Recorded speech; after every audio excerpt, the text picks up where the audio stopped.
Sinanto ako ang sarili,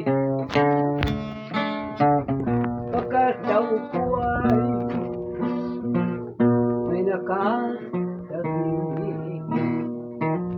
Ang magandang butyang siksing-siksi,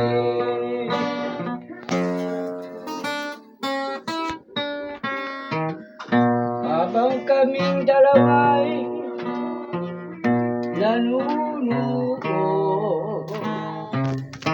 ay makadikit ang aming tubo.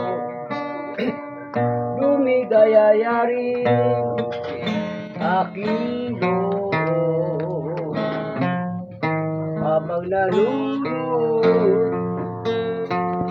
ay may tuktok. Sa sini lumabas siyang una, ako'y naiwang maligaya, pagkat ay umuwi na. Nadukot niya pala ang aking pira.